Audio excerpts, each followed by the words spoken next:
Bitalo nnyo ddala. Munnayuganda ono gwe mulaba wano bamuyita Mugalu Brian, yafiiridde mu Katanda. Kitalo nnyo ekya Munnayuganda Sekadama. Mugalu Brian yasobodde okubanga assa omukka ogw'enkomero. Kati wano wennyini famire ye ewanjaze okulaba nga omwoyo gw'omugenzi gukomezebwawo wano ku butaka. Kati ono yafiiridde mu bed space wali mu Sharjah mu ggwanga lya UAE.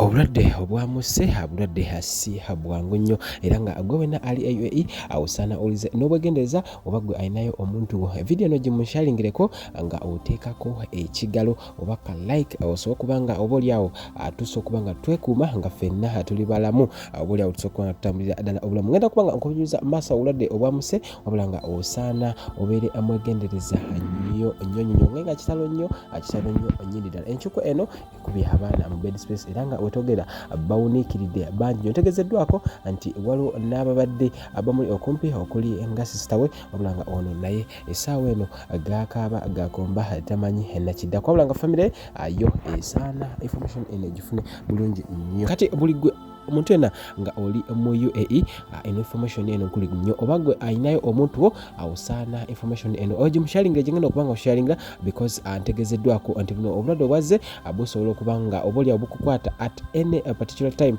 okusobola okulaba nga oba oliawo busobola okubanga bukukola kyebwakoze Mugalu Brian wabula nga famire ya Mugalu nja kusaba gwe atulaba oba ampuliriza vidiyo eno weginterako ekigalo kitegeeza obeera owankizo nnyo okulaba nga Mugalu Brian famire ye emanya ensonga zino. Kati egwe ayagala okugenda Canada kati nnyo nja kujjukiza aba International Conference abakabega Associates bakusabye okubanga ate ekintu kino naawe okyenyigiramu ngenda muyita mu International Conference eno mwezi ogw'omunana tegeeza nti wosasula kati byonna bisobola okubanga bigwa paperwork gwe ayagala okugenda e Canada omukisa guno guzze obakonako enamba ya 31 ya inbox oba mwakakala nkulika enamba wekagwerayo osobola okubanga abakulu obakubirako. Kati omukulu Mugalu Brian ono abadde atawaanyizibwa ekifuba era ng'ekifuba kino kigamba tekyomuluddeeko nnyo. Nategezeddwako nti tensors gaba amabwa agabeera wano mu bulago era nga amabwa ago gaba gattabbu nnyo. Kitegeeza gwe ali e UAE ebimu ku bintu by'olina okubanga woba osobodde anywa ku mata olw'ensonga gano gayambako okubanga gakiza kino ekyo kisobola okukwata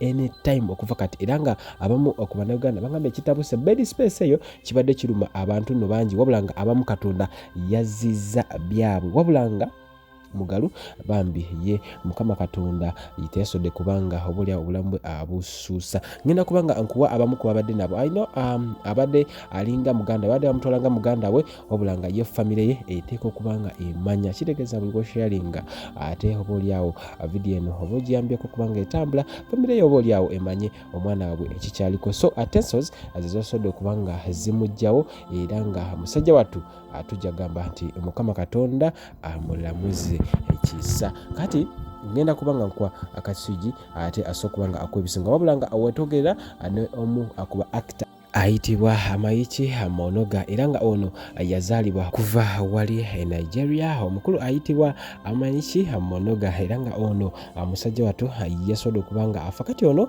yafudde ebimu ku byoyinza okuyita ate ebirwadde binnamusa ebirwadde ebitawoneka. Omukulu oyo yafudde ensigo wabula nga mu mwaka gwa 2016 yalangirira nga bwavudde mu kubanga azannya sinema. Gwe wenna omulabi w'ebinigeria nkakasa bulungi nti oyo omwami omumanyi era nga y'omu ku ba veteran actors wali mu ggwanga lya Nigeria. Omukulu oyo mu mwaka gwa 2016 sukaali yali amutuuse waggulu nnyo era ono n'alangira abasawo bamusaba asobola okubanga ava oba oliawo mu by'okuzannya sinema. Kati ennaku ntini nnyo nga tannaba kufa that is last week yavaayo n'aba nga yeerangirira mu baavu balunkupe olw'ensonga obulwadde bumonyabonyezza ebbanga. Kati gwe tebeezaamu kuva 2016 ate tuli mu 2024 kitegeeza obulwadde bo bubadde bwefudde bereje naddala ku bulamu bwe era abadde yakogga nenga agamba okubanga yafudde kidney because yavaayo last week n'abanga yali yeetaaga akasente akabeerako okusobola okulaba nga oba oliawo bakola kidney transplant obanga bakyusa ensigo. Kinene ekintu ne Evelyn Laguchi yali ayitamu ensigo zaali zirina okubanga zikyusibwa. Kati ono abadde n'ebirwadde ebirala ebiwerako nga bumanyi ebirwadde ate ebyabakulu. Kitegeeza we ngamba obukulu wali mu mwaka gwa 19 1962 1962 ennaku z'omwezi nga 2 omwezi ogw'omunana bakadde be baasooka okubanga bamuzaala wali mu kibuga Idimel era wali mu Anambra akitegeeza wali mu ggwanga lya Nigeria. Omukulu oyo yasooka okubanga azaalibwa era n'asobola okubanga yasooka okubanga akola firimu eyasooka okubanga emutunda baali bagiyita Akuna Takas Intabu. Firimu yali y'amaanyi nnyo ate omukulu yasooka okubanga emwanjulira ensi n'abanga up to now tosobola kubanga oyogera film industry mu ggwanga lya Nigeria oba mu Nollywood n'otayogera ku linnya lya Amaichi Munoga. Ba film actors abangi nnyo bavuddeyo ne bakungubagira omukulu era ne basaba omwego omugenzi Katonda agulamuze ekisa. Gwena yalaba ebi Nigeria nkakasa bulungi nti oyo omukulu omumanyi wabula nga ye wetogera olunaku olw'ejjo obudde nga bukya yasobodde okubanga ava mu bulamu obw'ensi eno ate obuli amawulire gannako okuva side ze kati ya mukama nakulabye oyomba mbu president mbu teyakuwadde ministry kisa kya mukama okujjako okwebuza amagezi ministry bakuwe yaki kisajja gwe nekisa kya mukama lwaki tosigalayo mu bamalaya n'okulya embizi okusinga okubeerawo ng'otwasamira ku TikTok nga ministry bakuwa yaki wasomaki mbu president mbu teyakujjukidde wamukolera ki wamuteresa ki olubuto lukulya amalwa olidde sente olina olubuto lukomeeri wakoledde vidiyo emabega waliyo tenti z'amagye magye sige gakuuma ekiboga gwe kisa kya mukama magye sige gakuuma sajja gwe olidde sente singa osirikako sigwe wanampeereza sente buli lunaku kisa kya mukama wakatwala mbakulu emirundi emeka kisa kya mukama lwaki temusiima mbukubanga owulidde bubalamu mbubamuwadde oli mugagga nga balamu kisa kya mukama oyinaki kujjako okulunda obumyu mbunaawe otudde n'olubuto lwo mbw'oyogeredde nnyo enaalemu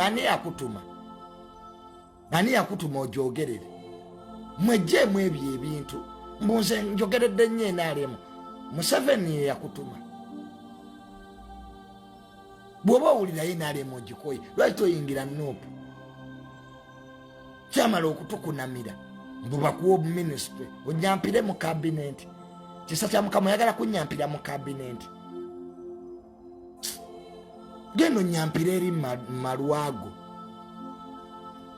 mbu pulezidenti mbu lwaki tewanzijukidde akujjukira oli mutabani we gwalabyeko muwala wa pulezidenti nga bamuwadde minisitule mbu Natasha bamuwadde oba Patience oba Diana kati where do you get the audacity to ask it you don't have A'udhu billahi minash shaitani rajim. Bismillahir rahmanir rahim. Alhamdulillah rabbil alamin. Ze ajimiti omusomi w'ekitabo era omusomi w'edduwa. Nkosa kyoto kino, ekyoto kino kiba kitagombolola. Lwalero ku kyoto kuno kunyambira abantu bange. Buli muntu yenna alina ekizibu kye, ojja ku kyoto kino n'osula akabani n'enkusabira. Buli alina ekizibu naddala mu abali e Bulaaya n'ompereza amanya. Nenga sula mu kyoto kino, n'enkusembera edduwa, n'enkujjako ebizibu n'ebiba bikusumbuye. Walemererwa mirimu ki ddala mu abali e Bulaaya, abali mu nsi muno mu Uganda, abalemeddwa okufuna visa. Nantegeeza eri abaana Adamu enkozesa nkofu ku kyoto kuno. Bamala okusindika enkofu eyo negenda ebanja amabanja ge bakubanjiza gonna. Gwe yalema okufuna okuweebwa ajimiti nkozesa amazzi ku nnyanja kuno kumulengera ku mazzi wano ajimiti nga mwenyimidde olwaleero ngokumasira abaana Adamu. Bompereze ebiwandiiko byonna bye bompereza ng'oli e Bulaaya. Mbikwata n'embizinga ne mwandika kapapula n'embisula mu nnyanja n'ensaba Allah gwensinza asumulule ebyo bye babikulemeredde awa visa agifuna alemeddwa ofuna omusajja omulungi amufuna. Sangeba ku namba 0752 87 15 15.